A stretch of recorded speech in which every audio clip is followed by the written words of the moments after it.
We'll throw in them walnuts now, because I don't want to get too carried away with the mixing. You noticed there was no flour, no water or milk in this recipe. No, it doesn't call for it. That's right. The only liquid comes from that oil, the egg.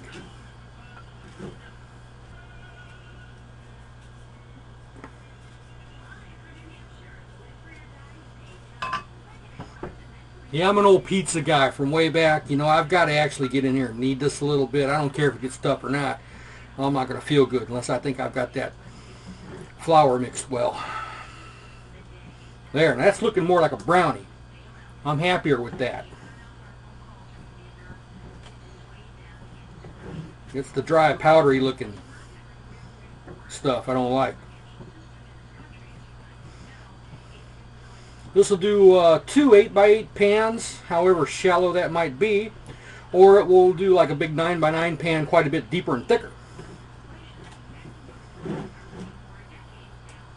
All right, I think we're just about there.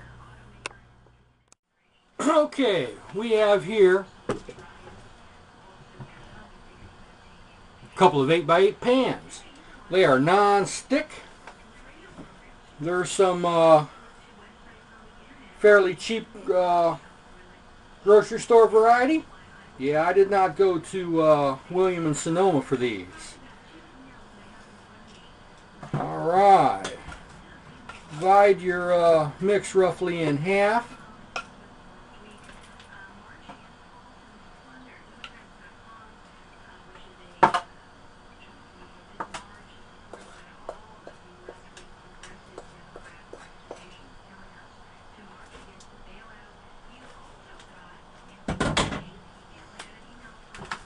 Going to mash this out. Alright guys, now I've got to tell you, I've never made this before. If this turns out to be crap, I'll owe up to it, but hey, I don't know, maybe this is something that's going to take 2 and 3 times to get right. We're going to find out. But my goal is to master all of this now while I still have the ability to go to a grocery store, not after it's too damn late. Also, your recipes, hey, don't rely on them being on the internet. Okay? Print them out. Put them on cards. Index cards are nice. They're portable. Even for bug out, index cards are nice. You might not have electricity for your computer. You might not, and it's not because you can't pay your bill. It might be because, wow, power plant goes out. Nobody's there to work on it. I don't know. Nostradamus, I am not. There, I got that unpacked. Oh boy, this shit is thick, let me tell you. My intuition makes me run screaming, saying, wow, mix some water with this. But, hey, I'm going by the directions.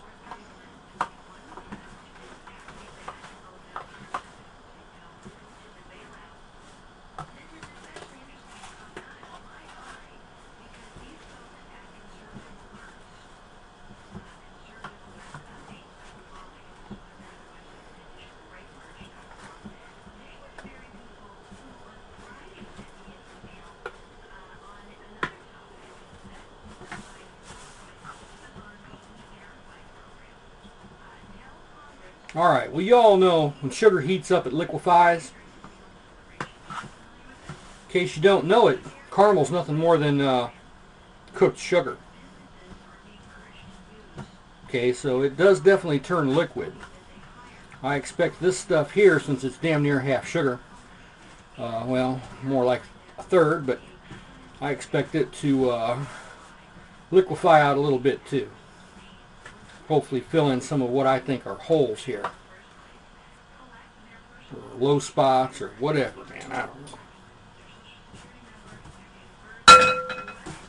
Okay, that looks good. And this side I am probably not going to mash and fight with, alright, because it might make a difference in how it comes out.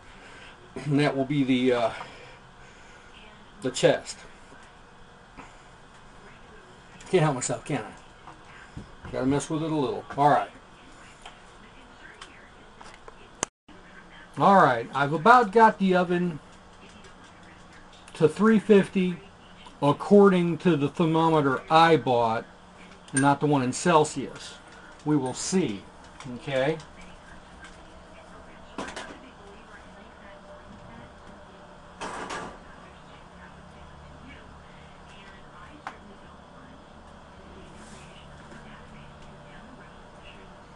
I have a certain amount of trepidation about putting a brownie on this bottom rack.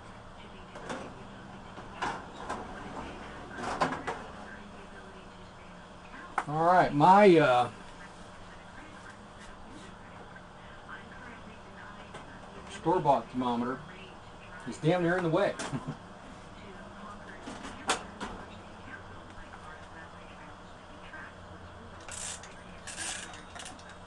It says to do this at 350 for 20 minutes. Good enough. We're going to give that a try.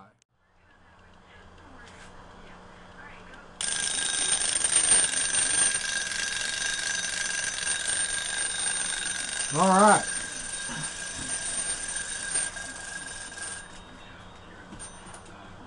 It's been 20 minutes.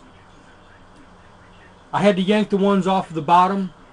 You cannot cook something like bread or a brownie or something delicate on the bottom rack of this oven. It will burn.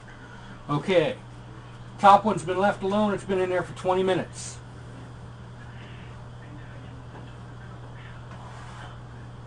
Hey, it looks good to me. I don't drop the damn thing. Oh, it's hot.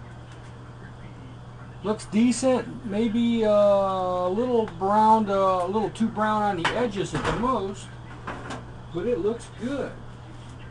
I trimmed off the burnt part on this one. We'll slap it back in there because you know, nothing's going to waste here.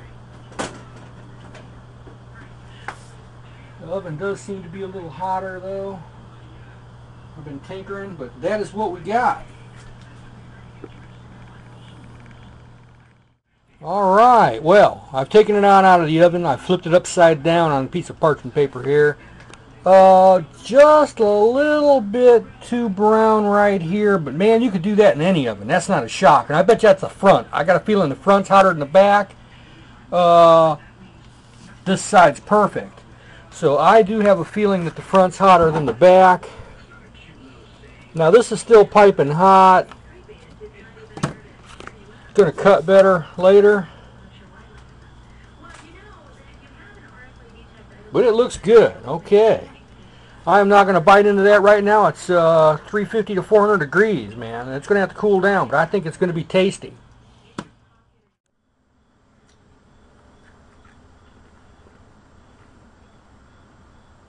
Not bad. I've tore into this quite a bit. I've eaten a good chunk. I bet 200-300 calories worth. You are going to be out in the woods, in the field, and you're going to be jonesing for milk if you make these. You might want to add some powdered milk to slosh in that canteen of yours after you filter a little bit of water out of the lake. But overall, not bad. Texture's good. Mine's maybe a hair overdone, maybe. That could be my oven issue, getting the temperature just right. I'm going to be fine-tuning that to where I know exactly. I'm a bit of a scientist at heart, mad scientist more mostly, but I got to know what my temperature is, and I'm going to have that down pat. And eventually we'll be able to make these gourmet. It's just a matter of time. Oh, there's the bell. My second batch is ready. All right, enjoy. Yeah, bon appetit. Ain't that cheesy? Later.